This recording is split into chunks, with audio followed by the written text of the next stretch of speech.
A dead Bentley on a storm-swept mountain road was the last place billionaire Ethan Cole expected to lose his carefully constructed world. He had no idea it was just the beginning of finding his soul. This is a story about the storm that strips us bare, and the quiet light that leads us home. Ethan Cole's Bentley died on a remote crested Butte Mountain road during a violent thunderstorm. Dashboard lights flashed red before darkness enveloped him, rain pounding mercilessly against German engineering that had finally surrendered to nature's fury. His phone showed no service. $83,000 of luxury rendered useless by a mountain storm. Through sheets of rain, he spotted a single light on the hillside. His Italian leather shoes became mud-soaked disasters as he trudged uphill. His Armani suit was plastered to his skin. Corporate invincibility was stripped away with each step. The cabin door opened before his knuckles fully connected with the wood. A woman stood in the threshold, petite yet somehow commanding the space. Paint-splattered jeans, an oversized sweater slipping off one shoulder, dark hair in untamed waves, no makeup. Yet her face glowed warm in the amber cabin light. "Your car?" she asked, her voice melodic and direct. "Dead on the road," Ethan replied, swallowing involuntarily. Her eyes, amber with gold flecks, assessed him without the deference his wealth usually commanded. "You're a long way from wherever you belong," she observed without judgment. "Come in before hypothermia makes this conversation considerably less interesting." Inside, canvases leaned against rough-hewn walls, brushes soaked in jars of turpentine, and handmade bookshelves buckled under hundreds of volumes. No screens interrupted the space, just a cast-iron stove radiating heat and the scent of herbs permeating the air. The bathrooms through there, towels in the cabinet. "I can lend you some dry clothes." "My brother leaves things here sometimes," she said. She moved to a small kitchenette, filling a dented copper kettle. "Tea helps with shock. Even the kind that comes from expensive mechanical failures." The borrowed flannel and denim felt foreign against his skin, but dryness overruled dignity. When he emerged, she placed a steaming mug before him, hand-thrown ceramic, beautifully imperfect. "I have a phone," she mentioned. "Landline service gets temperamental during storms, though." Instead of demanding immediate assistance, Ethan heard himself say, "I'll try tomorrow if that's all right." Surprise flickered across her face. Crested Butte gets possessive during storms. "Sometimes it refuses to let people leave before they've properly arrived," she said. She introduced herself as Leah Hart. That night, as thunder shook the cabin's timbers, conversation flowed with unexpected ease. Not about markets or acquisitions, but shared childhood constellations viewed from different hemispheres, superior climbing trees, oak versus maple, and abandoned dreams. Her ballet aspirations were cut short by wrong proportions. His secret desire to captain sailing vessels before finance claimed him. "I was going to dance with the Royal Ballet," Leah admitted, cradling her tea. "I had the discipline, even the talent. What I lacked was the proper body type." At 13, those words devastate your universe. "So, you found a different art," Ethan observed, glancing at the surrounding canvases. "Art found me," she corrected. "I was angry at first, throwing paint like weapons. Then I realized creation heals more effectively than destruction." "More profitably, too," Ethan remarked, calculating market value automatically. Leah's genuine laugh startled him. "You think I make money from this? Does this cabin scream commercial success?" "You know my name," he noted, surprised. "Your face has appeared in enough financial publications. I may live remotely, but I'm not completely disconnected." Ethan found himself sharing his father's bankruptcy, his mother's retreat into prescription medications, his teenage vow never to experience financial vulnerability again. So the suits and the car and the watch, Leia noted, her gaze dropping to his bare wrist. They're armor, not accessories. For the first time in 14 years, Ethan had removed his Patek Philippe, placing it face down on a knotted pine table. Time became irrelevant, measured instead by Leia's animated descriptions of mountain seasons and returning hummingbirds recognizing her feeder. They remember, she insisted, eyes bright with conviction. Tiny brains, but extraordinary memory for what matters. When was the last time you felt genuinely present, she asked later. Not calculating next moves or reviewing past decisions, just existing within a moment. The question penetrated deeper than anticipated.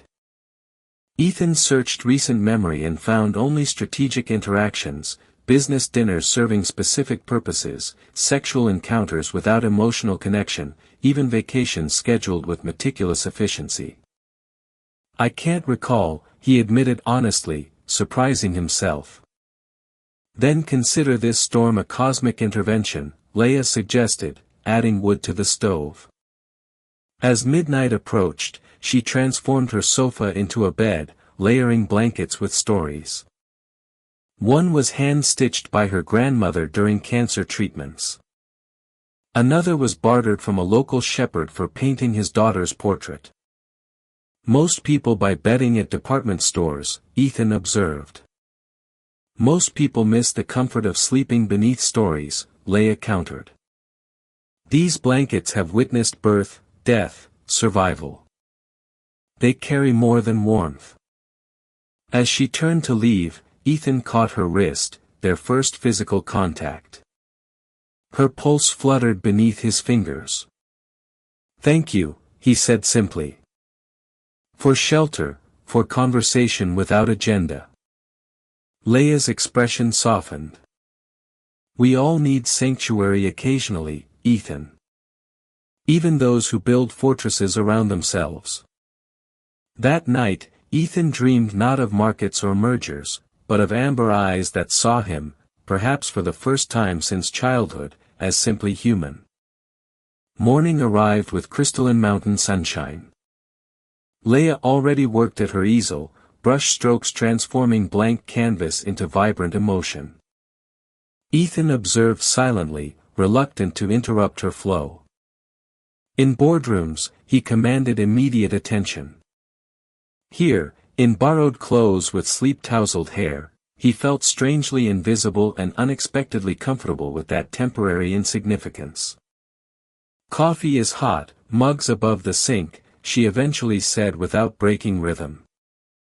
The domestic simplicity of pouring his own coffee, no assistant anticipating his needs, felt foreign yet satisfying. The first sip revealed complex richness, surpassing his usual premium blend. Local roaster, Leia explained. Former investment banker who escaped Wall Street after his third divorce, found happiness in beans instead of bonds. Approaching her canvas cautiously, Ethan observed the painting captured last night's storm through emotional impression rather than literal representation. Violent brush strokes in midnight blues and threatening purples conveyed nature's power, while a singular point of warm gold represented her cabin's light cutting through the darkness. That tiny spark, he noted. It's hope amid chaos. Something shifted in Leia's expression. Surprise, followed by reassessment. Most people see only the storm's drama. They miss the counterpoint completely. The phone worked that morning. Leia offered to walk with him to town, where she taught an afternoon workshop. Together, they descended the mountain path. When they reached his disabled Bentley, forlorn against the rugged landscape, Ethan felt unexpected detachment from its symbolic importance. Jasper, a silver-haired mechanical savant, promised repairs within 48 hours. The town's hotel offered comfortable accommodation. Leia's workshop students welcomed Ethan as an observer to their painting session. Watching her teach revealed another dimension. Patient yet demanding, balancing technical instruction with emotional encouragement, coaxing genuine creativity from amateur artists. Dinner, she suggested afterward. The cafe makes exceptional trout. Unless you've arranged other plans. The invitation contained no pressure, yet represented something significant, a voluntary extension of connection after practical necessity had ended. "I'd like that," Ethan replied, closing the notebook where he'd surprised himself by sketching. "Very much." As golden hour descended over Crested Butte, they shared conversation across a wooden table. Leia described her journey, a prestigious art school followed by a deliberate retreat from commercial success, teaching instead of pursuing gallery representation, creating for personal expression rather than market value. "You've built your life according to internal rather than external metrics," Ethan observed. "I've spent decades doing precisely the opposite." "And which approach has yielded greater satisfaction?" Leia asked without judgment. The question lingered as sunset yielded to evening stars. Later, in his hotel room, Ethan gazed toward the mountain where chance had delivered him into unexpected connection. Tomorrow, Jasper would resurrect his Bentley. Tomorrow, cell service would reconnect him to obligations and expectations. Yet something fundamental had shifted within his reality, like tectonic plates beneath the Earth's surface, imperceptible movement with profound consequences. His phone suddenly chimed, service restored, delivering accumulated notifications. Among dozens of messages from associates and assistants, one text appeared from an unknown local number. "The hummingbirds return in May. Consider yourself invited to witness. L." Ethan smiled in the darkened room, possibility expanding like the vast starscape above Crested Butte's sheltered valley. For the first time in decades, tomorrow's certainties felt less compelling than unwritten potential. The Crested Butte business meeting proceeded without significance. Signatures exchanged, handshakes performed, obligations fulfilled. Yet Ethan found himself distracted, his mind repeatedly drifting to a cabin where time moved differently, where conversations held no strategic purpose, where amber eyes saw beyond his carefully constructed facade. "Are you with us, Mr. Cole?" his partner asked, noticing his uncharacteristic distraction. "Of course," he replied automatically. But the truth hung silently between them. He was not. Back in Manhattan, Ethan re-immersed himself in familiar rhythms. The penthouse overlooking Central Park, the office commanding sweeping city views, the restaurants requiring reservations months in advance. Yet, something fundamental had shifted during those 48 hours in Crested Butte. A hairline fracture in his perception widened daily. He found himself pausing during his morning coffee, watching sunlight create prismatic patterns through crystal glassware. During board meetings, his attention occasionally drifted to the quality of light filtering through skyscraper windows rather than projected profit margins. At night, the expensive sheets of his king-sized bed felt suddenly hollow without stories woven into their fabric. Leia's voice echoed in unexpected moments. Her laugh during quiet elevator rides, her philosophical questions during midnight whiskey contemplations, the casual way she dismissed financial success as a meaningful metric. "Your current endeavor, does it bring genuine satisfaction or merely strategic advantage?" he found himself asking a startup entrepreneur seeking investment. The young man's startled expression mirrored what Ethan imagined had been his own when Leia posed similar questions. He'd left his business card on her kitchen table before departing Crested Butte, a simple gesture containing a complex invitation. Week after week passed without communication. Pride prevented him from making a further overture, a new sensation for a man accustomed to pursuing acquisitions with relentless determination. "You seem different," observed his executive assistant, a woman who'd organized his professional life for 11 years. "More present." The observation stung with its accuracy. Leia's question about presence had infected his consciousness like a persistent virus, impossible to extract. 3 months after Crested Butte, an exclusive gallery opening found Ethan examining abstract landscapes with newfound appreciation. The artist, celebrated for emotional interpretation rather than technical precision, captured mountain storms with violent intensity. "Reminds me of Leia Hart's work," Ethan commented to his companion, a sleek marketing executive whose company he'd been enjoying casually. "Who?" she asked, her perfectly manicured fingers adjusting designer earrings. "A painter in Colorado. Extraordinary talent without corresponding recognition." The woman's interest immediately shifted to approaching celebrities. But Ethan remained transfixed by canvas violence illuminated by single points of light, so similar to what he'd witnessed on Leia's easel that morning after the storm. Autumn painted Central Park in amber and russet hues that reminded him of Leia's eyes.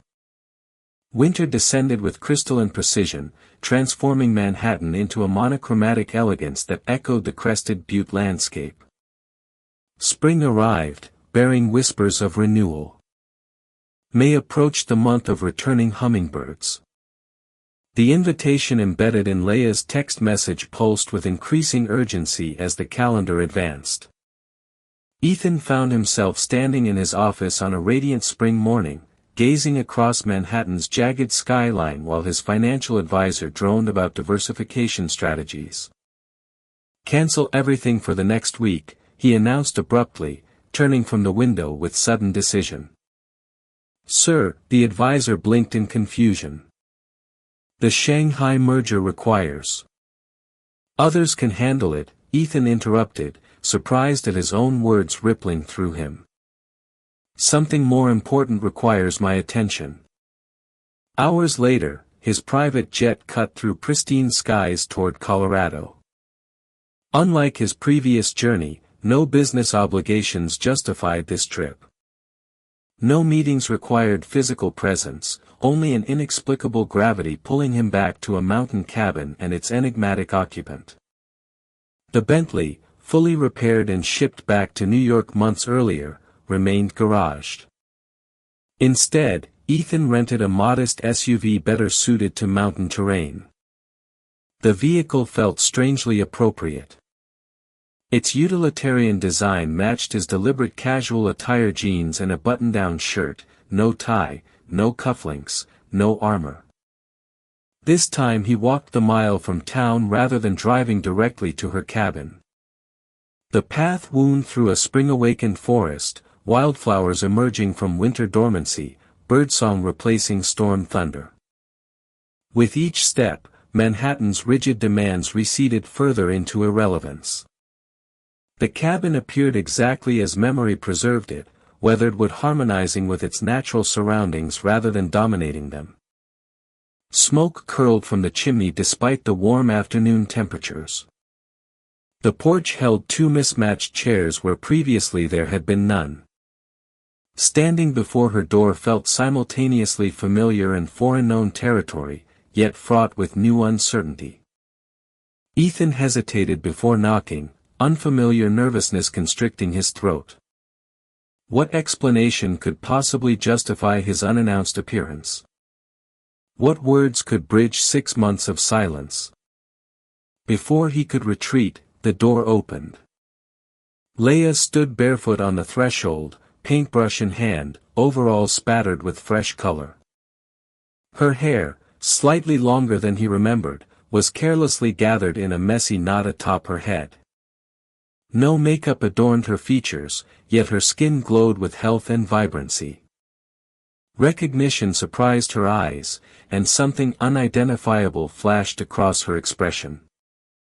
"I thought corporate titans were too busy for social calls," she said, but her smile betrayed her. I'm not here on business, Ethan replied, his heart hammering against his ribs. Her gaze held his for 3 eternal heartbeats before she stepped aside, silently inviting him to cross the threshold separating their worlds once again. Inside, nothing had changed. The same books, the same mismatched furniture. New paintings lined the walls, vibrant with colors he hadn't seen in Manhattan's monochrome landscape. One canvas immediately captured his attention. A solitary figure in a tailored suit, standing amid a mountain wilderness, caught between worlds, his face turned toward distant peaks rather than the city barely visible at the composition's edge. You painted me, he observed quietly. I painted the concept you represent, Leia corrected, setting down her brush. The man who arrived during the storm wasn't the same one who departed 2 days later. He's not the same man standing here now, either, Ethan admitted, the truth emerging without calculation. Why did you return, Ethan? A dozen practiced responses, charming, witty, strategically ambiguous, died unspoken. Instead, raw honesty emerged. Because nothing has felt real since I left this cabin. Because my world of concrete certainty suddenly lacks substance, while this, he gestured to the simple space surrounding them, contains something essential I can't name but desperately need. Leia's expression softened, vulnerability replacing her guarded welcome. They returned yesterday, she said, moving toward the window. The hummingbirds. Their wings catch the morning light like prisms. I thought of you when they arrived. That evening, beneath a sky brimming with stars he'd forgotten existed, Ethan dropped to one knee. No ring. He somehow knew Leia wouldn't want diamonds, just raw, unfiltered truth. I've spent my life accumulating wealth and power, he confessed. But I've never felt truly rich until I met you. Marry me, Leia Hart. Her silence stretched between them, vast as the cosmos above. Finally, she touched his cheek, her fingers cool against his skin. Tomorrow, she whispered. I'll give you my answer tomorrow. Dawn broke with fierce clarity.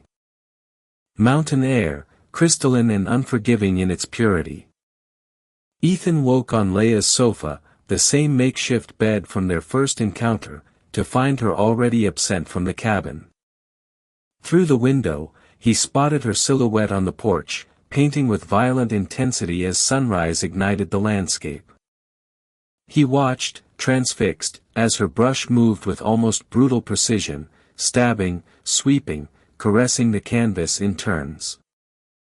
Her entire body participated in creation, rocking forward to apply delicate details, stepping back to assess composition, occasionally using her fingers directly on wet paint to blend transitions.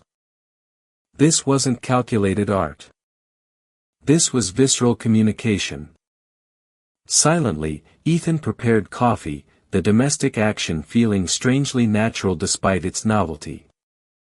When he finally stepped onto the porch, she acknowledged him without breaking rhythm, colors emerging beneath her hands with hypnotic certainty. I couldn't sleep, she explained, her voice husky with emotion. My thoughts required expression beyond words. The canvas revealed turbulent blues and purples reminiscent of their storm night, but central to the composition blazed an incandescent gold, not a mere point of light, but an expanding radiance threatening to consume the surrounding darkness. Hope transforming into something dangerously powerful. When she finally set down her brushes, hands stained with blues and purples, she turned to face him directly.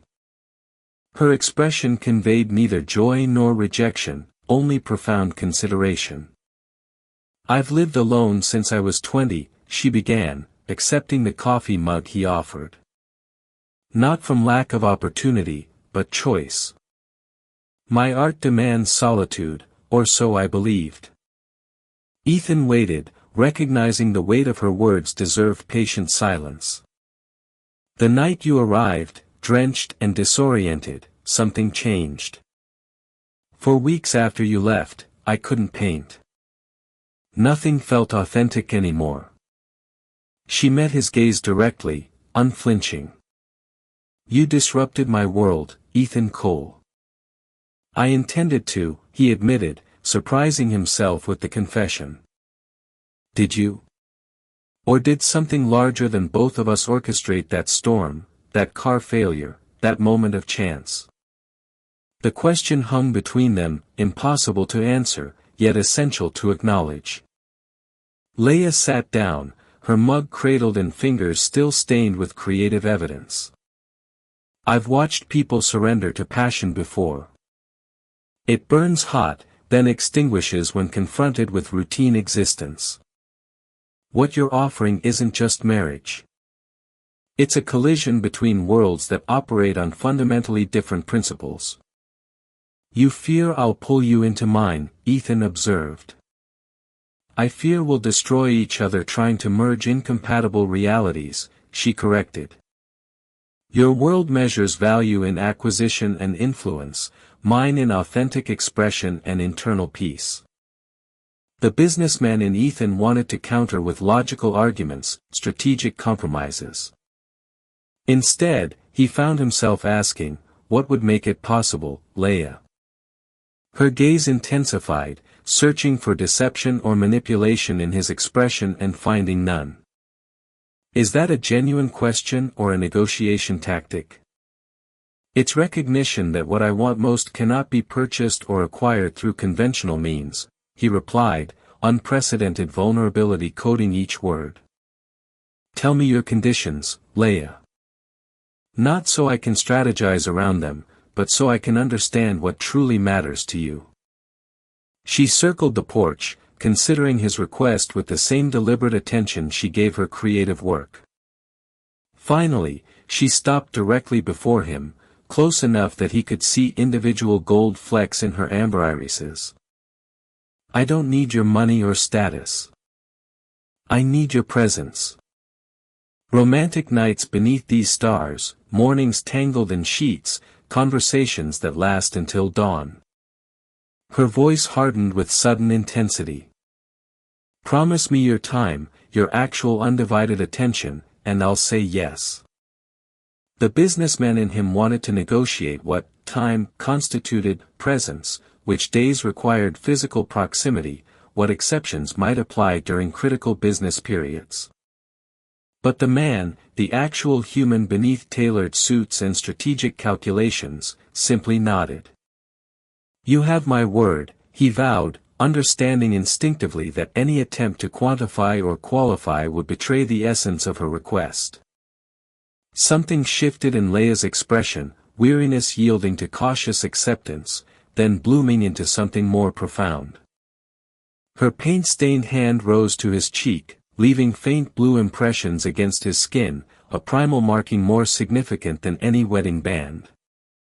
Then, yes, she whispered, her voice breaking slightly. I'll marry you, Ethan. Their lips met with electric certainty, not the tentative exploration of new lovers, but the profound recognition of souls identifying their counterpart. His hands threaded through her wind-tangled hair as hers gripped his shoulders with almost painful intensity. They stumbled inside, garments abandoned without ceremony in daylight.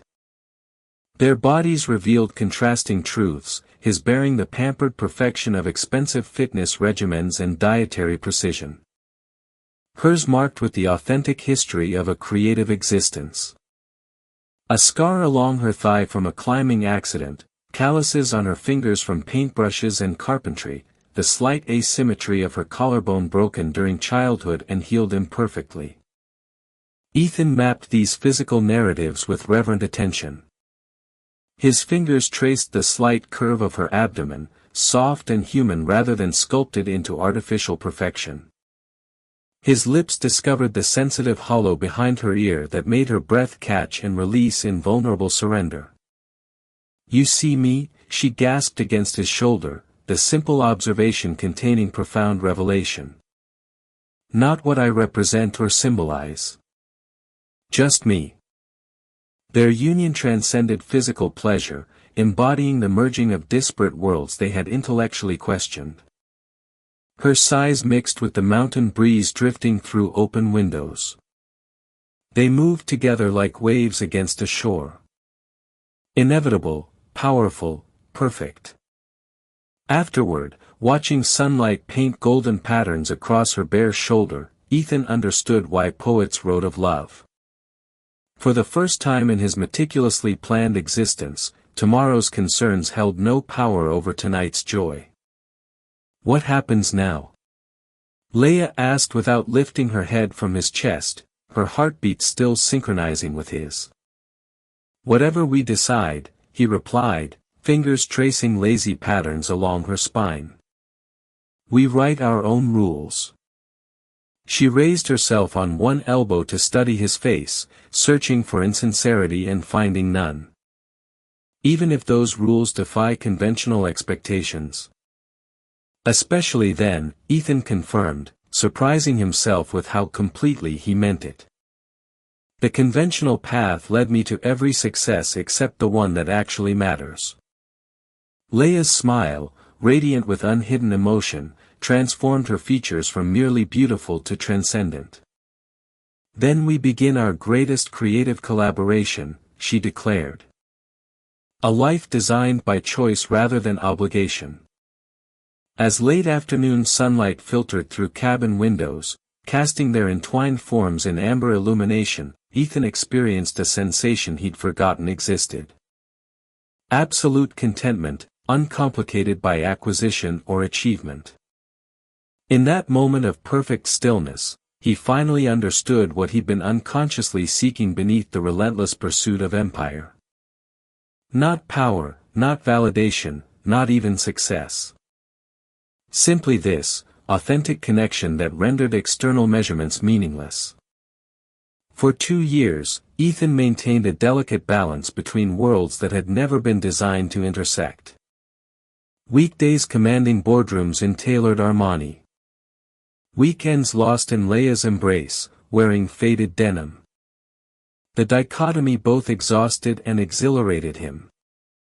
Private jets became his chariots between realities, departing Manhattan's concrete canyons each Friday afternoon, reluctantly returning each Monday at dawn. His executive team adapted to his unconventional schedule with varying degrees of acceptance. Some respected his newfound boundaries, others whispered about priorities and commitment. "They're questioning your dedication," his CFO warned during a particularly tense acquisition negotiation. "Competitors sense vulnerability in your absence." "Let them," Ethan replied with newfound serenity. True vulnerability lies in surrendering to a single dimension of existence. In Crested Butte, their relationship deepened beyond initial passion into something more substantial. He learned to identify native plants and constellations. She tolerated his incessant email checking and occasional conference calls. They built a separate, sacred reality within her cabin walls, one where professional identities yielded to authentic humanity. "I never understood the concept of home before you," Ethan confessed one evening as they watched the sunset paint the mountains in impossible pinks and golds. "I owned properties, maintained residences, but this," he gestured to their simple surroundings, "this is the first place I've ever belonged." Leia's fingers interlaced with his, her wedding band a simple silver band rather than an expected diamond. "Home isn't a location," she murmured. "It's where the separation between self and surroundings dissolves." Their marriage ceremony had reflected this philosophy, intimate and uncommercial, held beneath ancient pines with only mountain witnesses. No designer dress, no elaborate reception, no performative traditions, just authentic vows exchanged between souls who'd recognized their counterparts across impossibly different landscapes. The compromise functioned with surprising effectiveness until the letter arrived. Formal stationery embossed with a family crest Leia had never mentioned. The envelope appeared on their cabin table during a typical Friday arrival, its presence announcing disruption before its contents were revealed. "My grandmother is dying," Leia explained that evening, her voice hollow with contained grief. "The family matriarch. She's asking to meet you before." The sentence remained unfinished, too painful to complete. Ethan sat down, reading her expression, confusion evident. "Your family knows about me?" Leia's expression reflected complex emotions. Guilt, hesitation, protective instinct. "They know I love someone," she replied simply. "They want a wedding while grandmother can attend." "But we're already married," Ethan noted, his puzzlement deepening. "They don't know that." Leia's gaze dropped to her hands, uncharacteristic uncertainty evident in her posture. "There's something I haven't told you about my family." What followed shattered Ethan's assumptions about his wife's history. The cabin, her seemingly simple existence. These were choices, rather than circumstances. Leia Hart had been born Leia Montgomery Wells, granddaughter to one of Colorado's founding mining dynasties, heir to generational wealth that rivaled his self-made fortune. "You deliberately misled me," Ethan realized, hurt evident beneath his careful control. "I never lied," Leia countered. "I chose a life unburdened by expectations and inheritance. I changed my name legally at 23. Walked away from trust funds and family politics. My art needed authenticity, not pedigree. And us? Was I an experiment in slumming with ordinary, self-made wealth?" The accusation escaped before he could contain it. Leia's eyes flashed with rare anger. "That's beneath you, Ethan. I fell in love with the man who appeared during a storm. Vulnerable, stripped of context. Would you have seen me clearly if you'd known my background first?"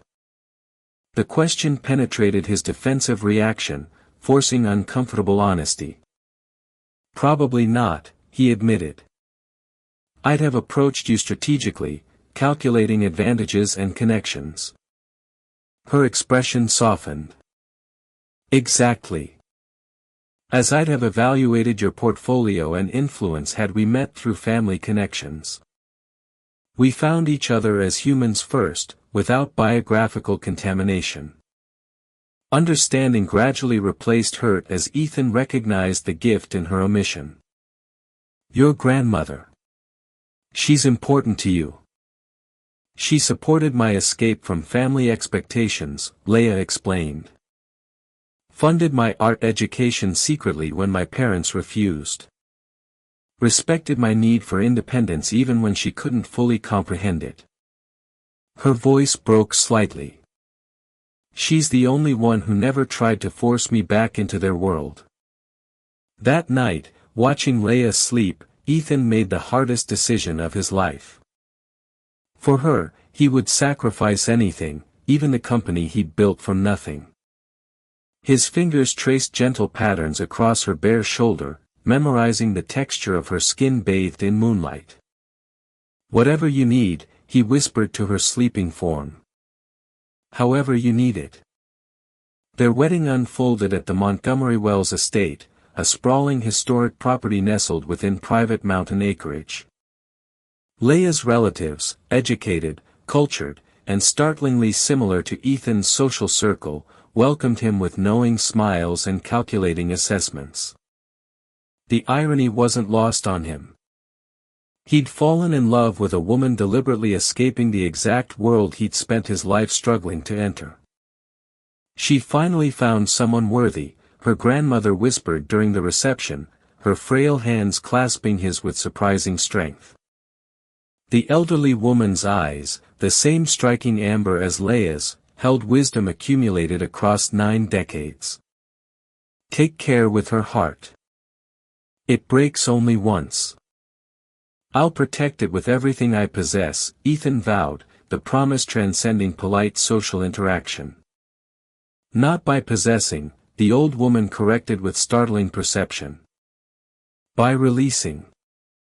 The Montgomery women require freedom to thrive, a lesson 4 generations of husbands learned painfully. 2 weeks later, Leah packed essential belongings: her paints, cherished books, the quilt that had first sheltered Ethan during the storm. The cabin door closed behind them with definitive finality. "Your turn to show me your world," she said, sliding into the passenger seat of his rented car. Despite her brave smile, Ethan detected apprehension beneath her composed exterior. Manhattan welcomed them with characteristic indifference. Another power couple among millions occupying rarefied penthouses and exclusive social circles. Ethan installed Leah in his residence with its floor-to-ceiling windows and minimalist design. She immediately transformed one room into a studio, bringing explosive color to his monochromatic existence.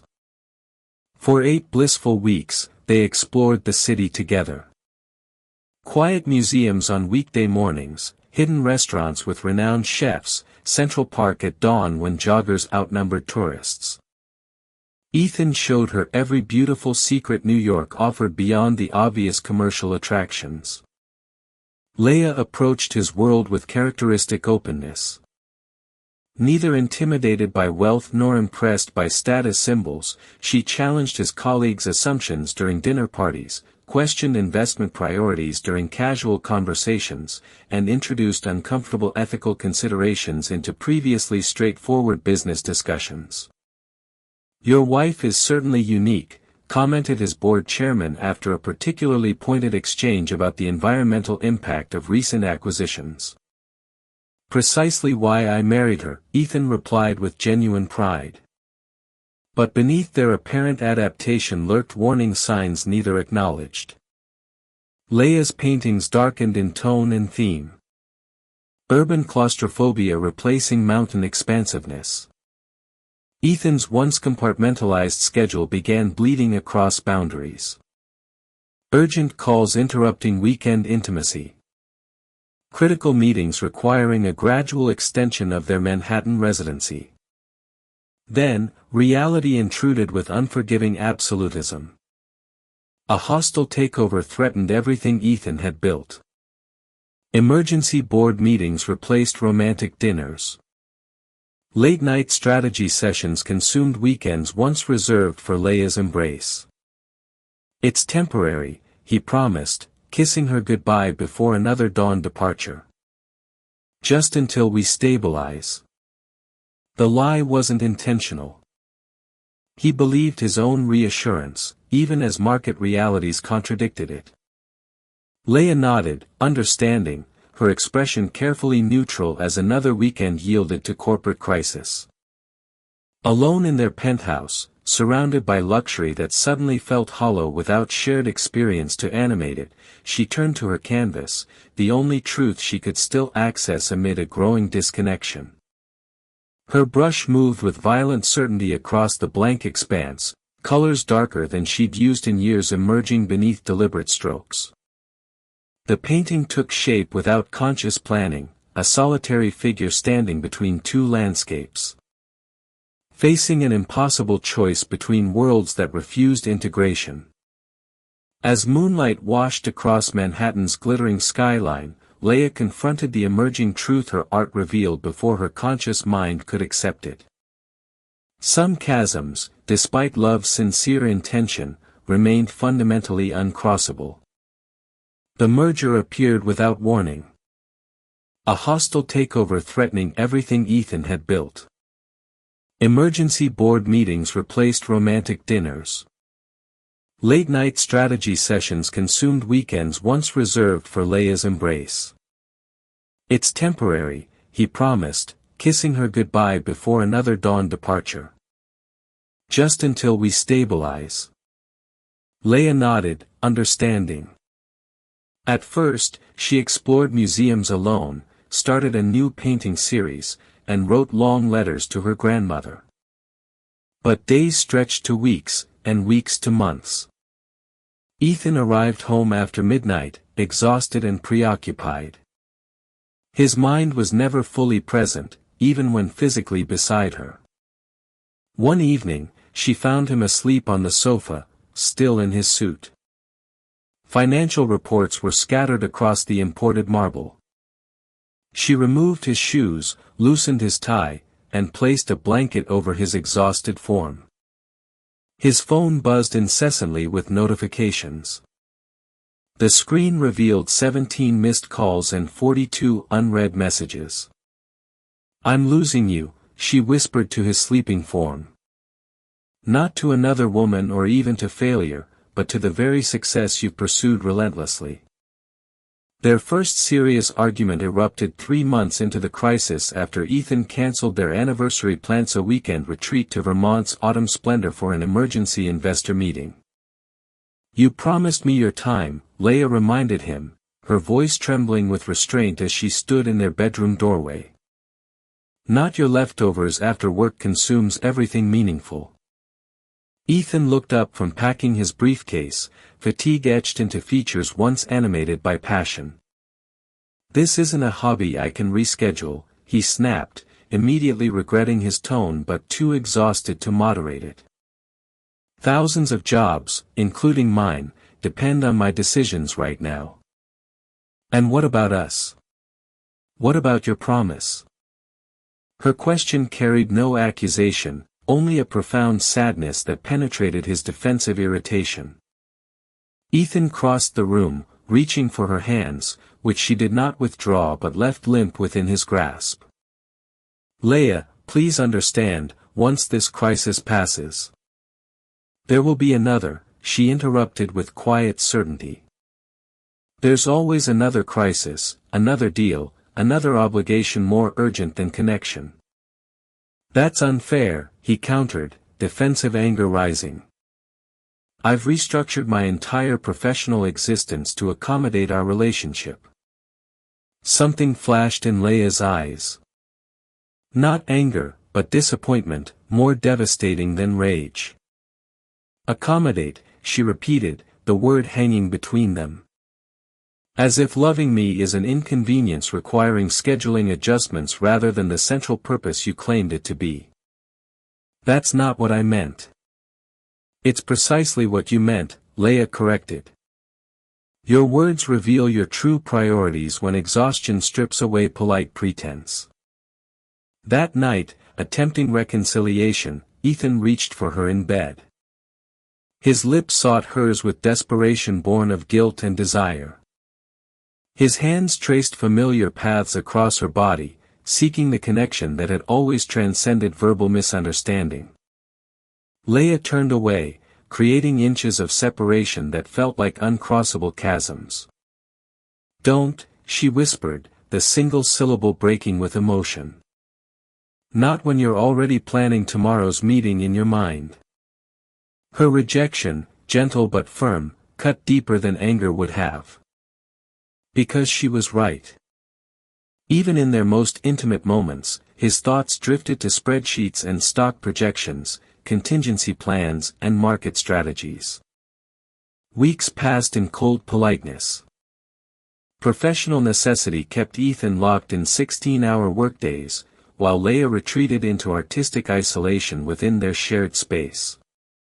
Her paintings darkened.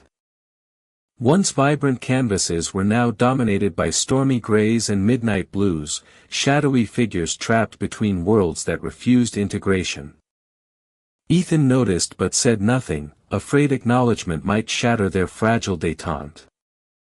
Instead, he left expensive gifts, jewelry she never wore, designer clothes that remained tagged in closets, rare first editions she didn't open. Material offerings that once would have seemed ludicrously inadequate to him now represented his desperate attempt to bridge a growing distance.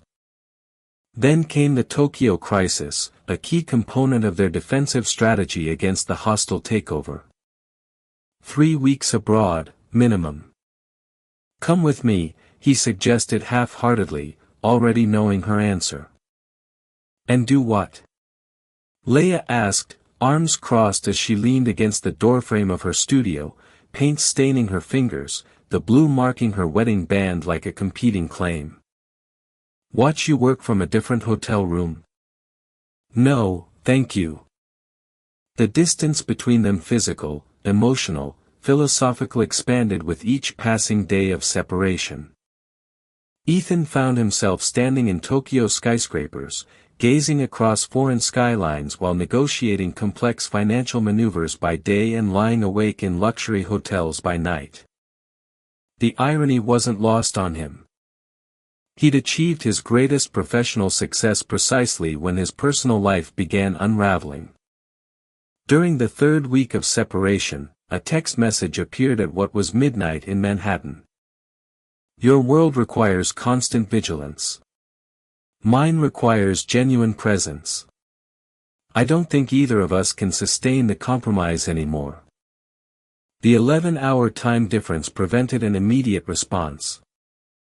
By the time Ethan called, Leia's phone went straight to voicemail.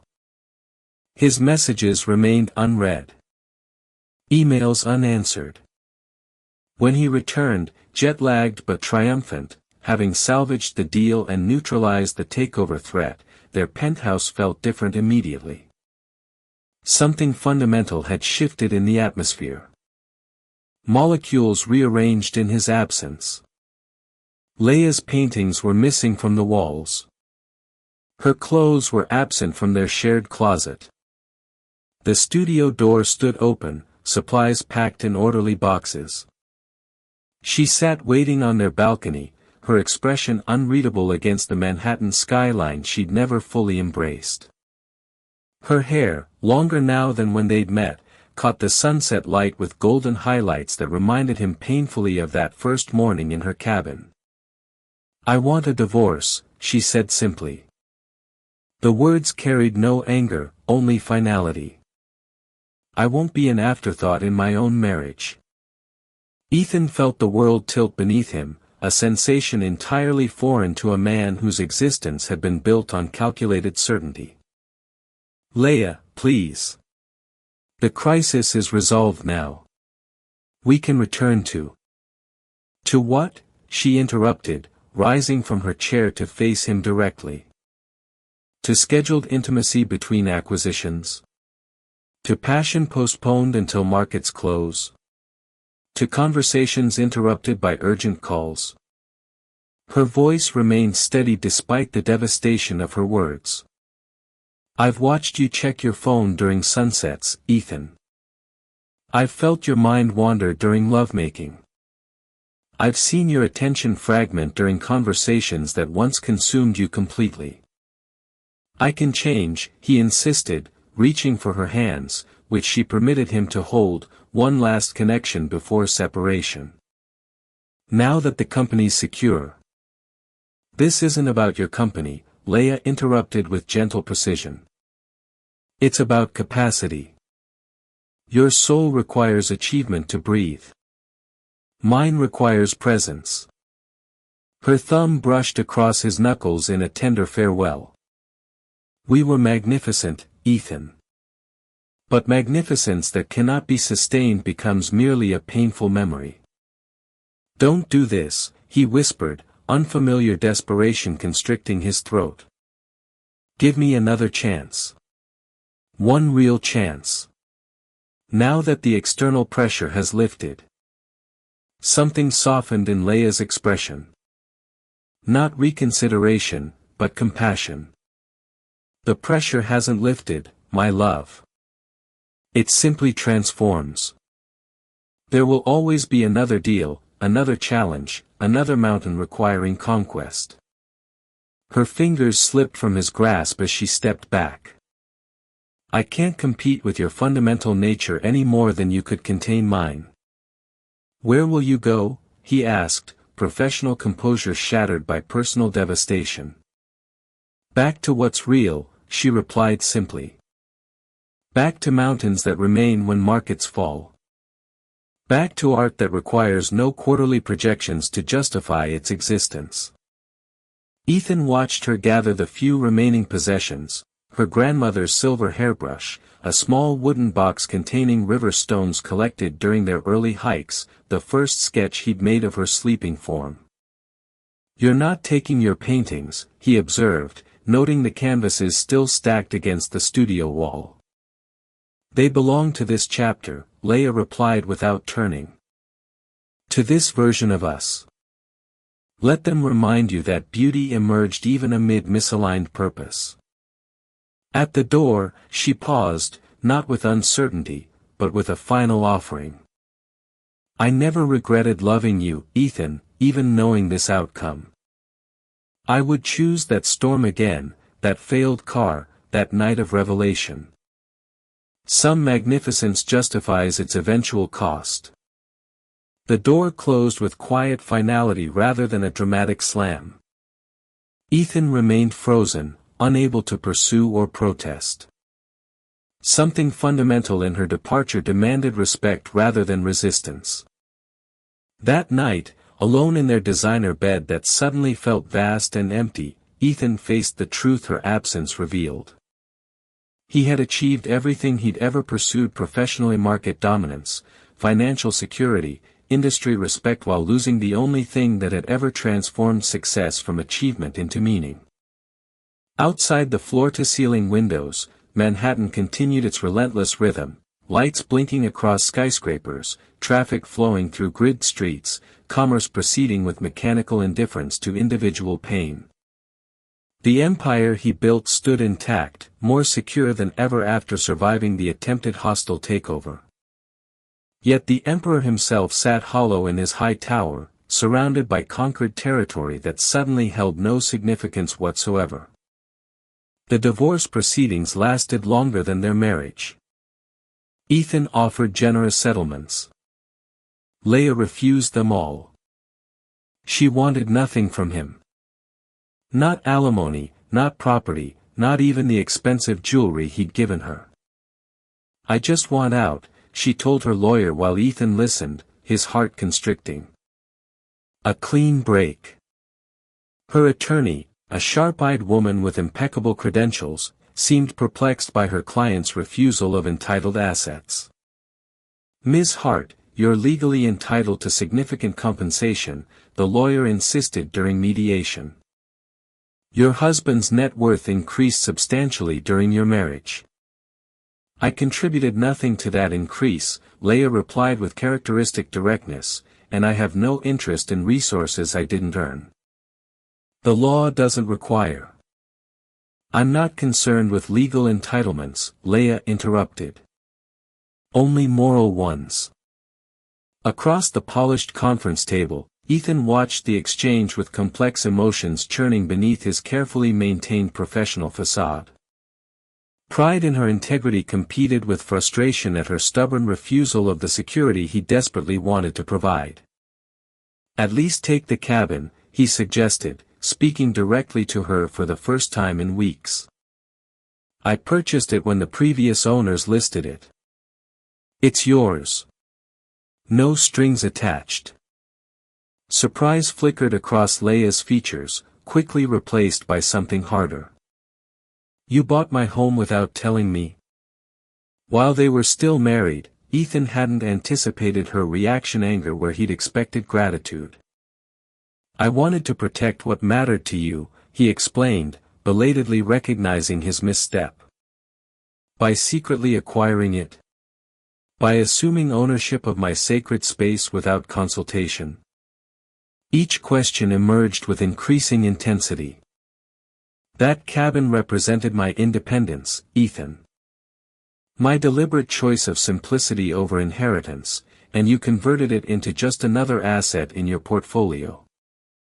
The attorneys exchanged uncomfortable glances as personal pain erupted into what had previously been clinical proceedings.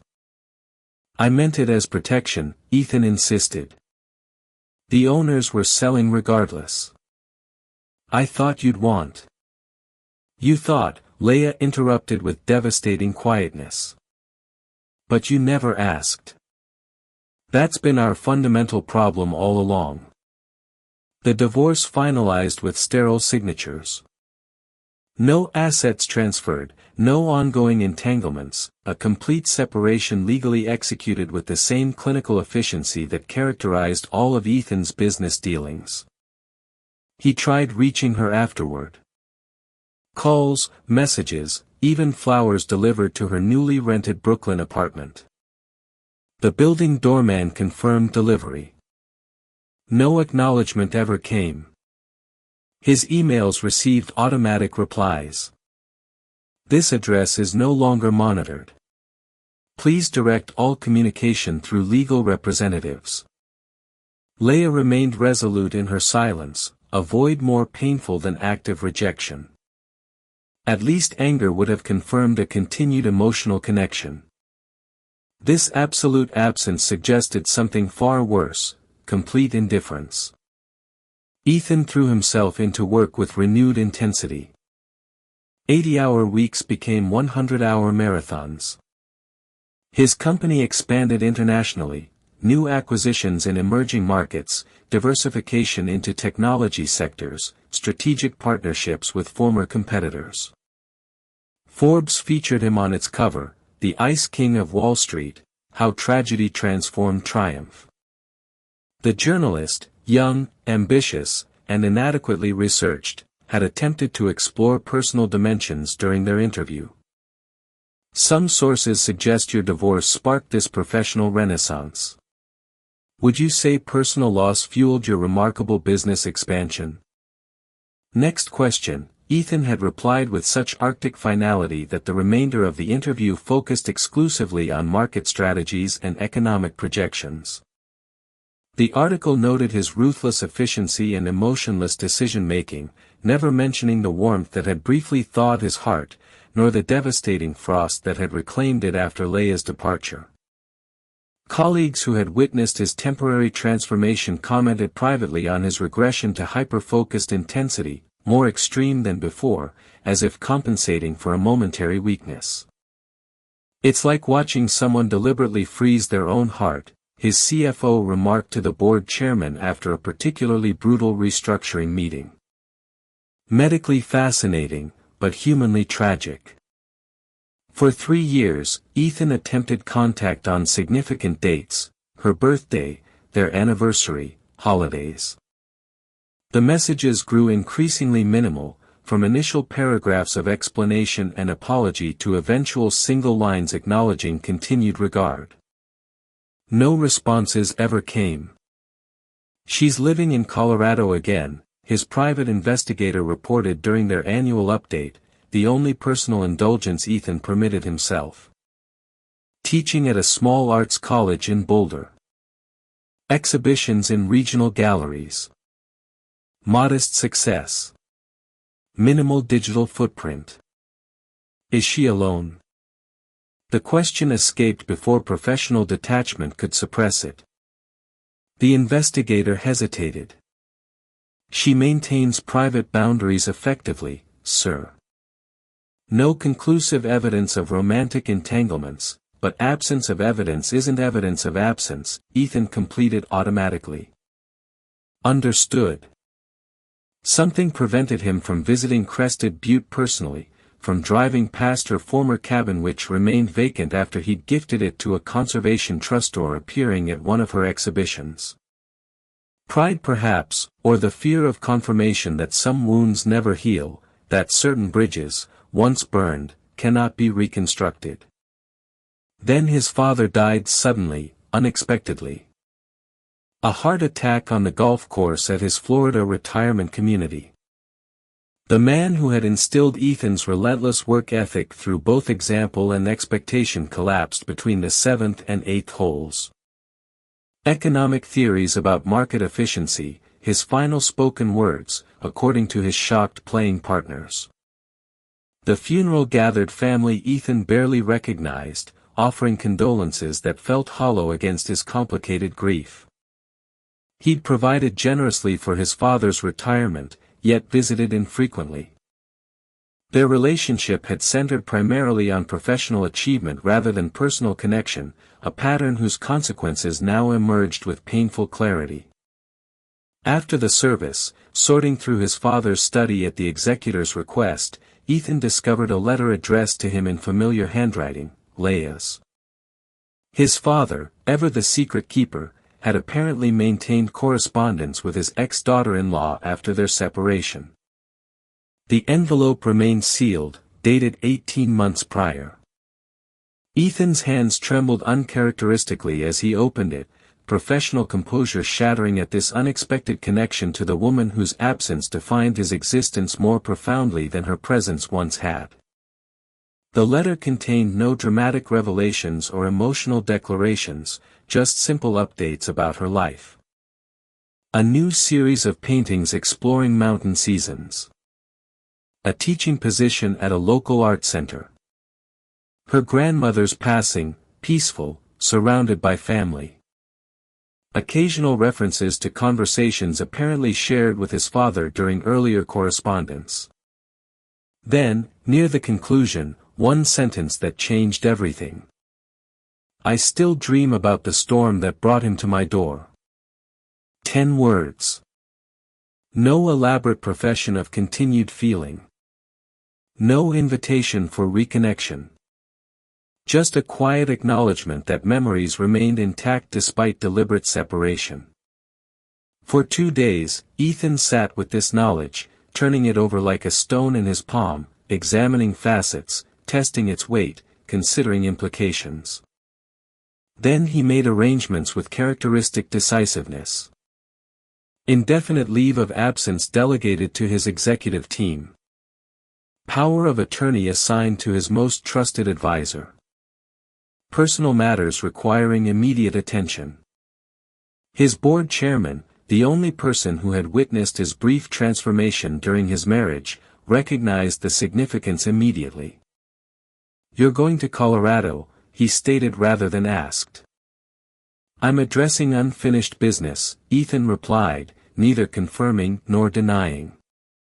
The company will survive your absence, the older man offered. Some pursuits justify operational disruption. 5 years after their divorce, Ethan Cole returned to Crested Butte. Not to her cabin, which the new conservation trust ownership had returned to the natural landscape, but to the small house her grandmother had left her, according to local information. Late afternoon rain began falling as he parked his rented vehicle, deliberately modest rather than ostentatious, on the quiet street outside her home. The weather intensified as he approached the door, nature's symmetry not lost on him as water soaked through his clothing. No expensive suit this time. No corporate armor. Just a man drenched by the same mountain storms that had first united them.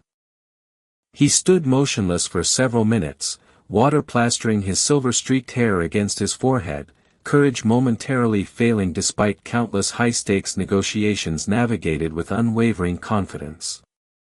This threshold represented more consequential risk than any corporate venture ever had. The door opened before he knocked. Leah froze on the threshold, shock evident in her expression. Her hair, shorter now, styled in a practical bob that framed her face, contained more silver than he remembered. Delicate lines surrounded her eyes, evidence of 5 years of laughter and concern, joy and grief. She wore simple linen trousers and a paint-spattered sweater, her bare feet connecting directly with worn wooden floors. Time suspended between them, past and potential future hovering in perfect tension. Ethan. His name emerged as barely audible recognition rather than welcome or rejection. I should have called first, he began, unfamiliar awkwardness replacing his customary articulate precision. Words failed. An unprecedented occurrence for a man whose verbal mastery had negotiated billion-dollar deals. In their absence, truth emerged through eyes that could no longer maintain professional detachment. Leah's expression shifted subtly, weariness yielding momentarily to something softer, more complex. You're soaking wet, she observed, the practical concern creating safer territory than emotional confrontation. Before she could retreat behind courtesy, or he could construct a rational explanation, Ethan stepped forward with uncharacteristic impulsiveness. His arms encircled her waist, pulling her against him with decisive certainty. Their lips met, 5 years of absence compressed into a single, desperate connection. Leia's resistance lasted mere seconds before dissolving. Her fingers clutched his rain-soaked shirt, drawing him inside the threshold that had once separated their worlds so definitively. No words passed between them as they stumbled toward her bedroom, shedding defenses more significant than mere clothing. Their reunion burned with the intensity of loss reclaimed. Where their first night together had been gentle exploration, this was hungry recognition, bodies remembering what minds had tried to forget. His fingers traced pathways across her skin with reverent memory. Her hands mapped the new tension in his shoulders with both discovery and familiarity. "This changes nothing," she gasped against his neck, even as her body contradicted the assertion. "It changes everything," he countered, the certainty in his voice reflecting a transformation deeper than physical connection. In the storm's crescendo, with rain lashing against the windows and thunder echoing through the mountain valleys, they found themselves exactly where they had begun. Strangers rendered intimate through nature's intervention. Souls recognizing their counterparts across impossible division. Dawn illuminated unfamiliar walls. Ethan woke first, momentarily disoriented, until the weight of Leia's head on his chest anchored him to reality. He studied her sleeping face, the new fine lines around her eyes, the slight furrow between her brows even in repose. 5 years etched into her features, beautiful in their honest declaration of time past. Unlike his penthouse with its automated blackout blinds, her bedroom welcomed the morning light, soft amber illumination filtering through simple curtains, painting reality in gentle revelation rather than manufactured perfection. The walls displayed paintings he'd never seen. Landscapes capturing crested butte seasons with a mature technique that transcended the work he remembered. Her artistic evolution had continued without him. Her life had developed in his absence. When her eyes opened, those amber irises unchanged despite the surrounding evidence of time's passage, weariness immediately replaced vulnerability. She disentangled herself from his embrace, creating a physical distance that reflected deeper caution. "Why now?" she asked, her voice husky with sleep and emotion. "After all this time?" Ethan considered diplomatic answers, convenient explanations that would present his appearance as a rational decision rather than a desperate pilgrimage. Instead, he offered the truth. "My father died believing I was a fool," he said quietly, sitting up against the headboard. "He kept your letters, all of them." Leia's expression shifted to alarm as she pulled the sheet higher around herself, suddenly conscious of her nakedness in multiple dimensions. "I never intended." "I know," Ethan interrupted gently. "You weren't trying to maintain a connection through him. You were being kind to an old man who once showed you kindness. That's who you are, Leia." She looked away, blinking rapidly. Sunlight caught the moisture gathering at her lashes, transforming potential tears into momentary prisms. "Last night was a mistake," she whispered, the declaration directed more toward herself than him. "We've been here before. Nothing's changed." "Everything's changed," Ethan countered with quiet certainty. "I've changed." He told her then about the companies he'd sold, the board positions he'd resigned, how his empire had contracted to manageable proportions through deliberate divestment rather than market failure. How he'd installed leadership that didn't require his constant presence, creating an autonomous structure that maintained profitability without consuming his existence. "Why would you dismantle what you spent your life building?" Leia asked, suspicion edging her voice. She rose from the bed, wrapping herself in a worn robe that carried none of the luxury he'd once provided but somehow suited her more authentically. "Because it cost me what actually mattered," he replied simply, making no move to follow her, respecting the physical distance she established. "You were right to leave, Leia. I broke my promise. But I'm here now, fully present, asking if we might begin again. Leia moved to the window, arms crossed protectively across her chest as she gazed out at the mountains awakening under the morning light. You think it's that simple? That you can waltz back after 5 years and pick up where we left off? No, Ethan admitted, unfamiliar humility replacing his customary confidence. I expect nothing. I just needed you to know I finally understood. And that I never stopped loving you. Not for a single day. She turned to face him, her expression guarded yet vulnerable beneath deliberate control. What exactly did you understand, Ethan? Articulate it precisely. The question contained no cruelty, only the necessary verification that his transformation extended beyond a convenient declaration. Ethan recognized the test. That presence isn't merely physical occupation of a shared space, he began, weighing each word carefully. That attention divided is attention denied. That achievement without purpose becomes an addiction rather than an accomplishment. His voice caught slightly. That time not money, power, or influence is life's only true currency, and I squandered mine pursuing substitutes for genuine wealth. Something shifted in Leia's expression. Not forgiveness yet, but recognition of authentic understanding. And your companies now? Your remaining business interests? The question emerged without accusation, a simple assessment of potential reality. Structured to function without continuous monitoring, Ethan explained. Quarterly board meetings rather than daily involvement. Trusted leadership empowered to make decisions within established parameters. He met her gaze directly. I still care about their success, but not at the expense of actual living. Silence stretched between them, taut with unspoken pain and possibility. Through the open window, the mountain air carried the scent of pine and recent rain, the earth awakening to renewed potential after a storm's cleansing. I need time, Leia finally said, arms still wrapped protectively around herself.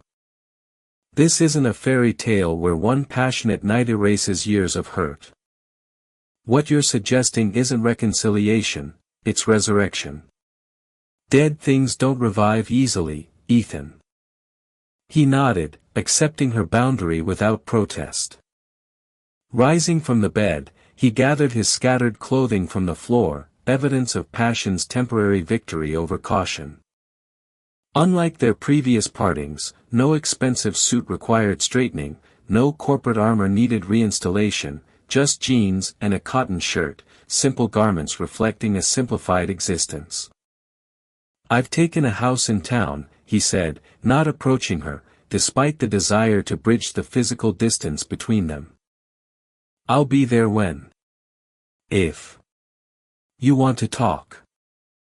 Leia's expression remained carefully guarded, yet something softened around her eyes. How long will you stay? The question contained no invitation, merely practical assessment. Yet Ethan recognized the significance of her asking rather than assuming his inevitable departure. As long as necessary, he replied, deliberately avoiding a specific time frame that might imply pressure or limitation. As he turned to leave, her voice stopped him at the bedroom threshold. Ethan. The single word carried complex emotion beneath its apparent simplicity. When he turned to face her, vulnerability had replaced caution in her expression. I never stopped loving you either. That's what made it so damned hard. The confession hung between them, neither promise nor invitation, simply a truth too essential for continued burial. Ethan nodded once, acknowledging the gift without presuming entitlement to it. Then we'll proceed with appropriate care for what remains precious despite the damage. Outside her house, morning painted Crested Butte with a precise detail that artificial Manhattan lighting never achieved. Residents began their daily routines, opening shops, walking dogs, greeting neighbors with genuine recognition rather than practiced courtesy. Ethan walked toward his rented cottage with deliberate slowness, his physical pace reflecting internal caution. The rented house, small by his previous standards but comfortable in authentic ways his luxury penthouse never achieved, welcomed him with simple practicality. No doorman, no security system, no imported marble or designer furnishings, just solid construction, functional space, and windows oriented toward mountain views rather than status confirmation. He prepared coffee in the small kitchen, his movements deliberate and mindful rather than hurried steps toward necessary caffeine before important meetings. Steam rose from the ceramic mug, purchased from a local artisan rather than a luxury retailer, carrying an aromatic invitation to presence rather than mere consumption. On the small porch overlooking the valley, Ethan sipped from the irregular vessel, its handmade imperfection somehow more satisfying than manufactured precision. For the first time in decades, his morning contained no emails requiring an immediate response, no market fluctuations demanding analysis, no strategic decisions awaiting resolution. Just coffee, mountains, birdsong, a present reality without future projection or past regret. His phone, deliberately left on silent mode, displayed missed calls from his executive team, messages requesting guidance on matters that previously would have required his immediate intervention. Instead of an automatic response, Ethan set the device aside, prioritizing the commitment he'd just articulated to Leia. Later that afternoon, walking through town with no particular destination, he encountered an elderly artist setting up an easel in the small park. The man's weathered face, a declaration of decades of mountain existence, nodded a casual greeting without recognition of Ethan's former prominence. "Good spot for capturing the valley light," the artist commented, gesturing toward the mountain vista with paint-stained fingers. "You know Leia Hart?" Ethan asked, curiosity overriding introduction. The old man's expression warmed with immediate recognition. "Taught her years back, before she developed her particular style. Remarkable talent. Sees beneath the surface appearance to the essential truth." He studied Ethan with sudden perception.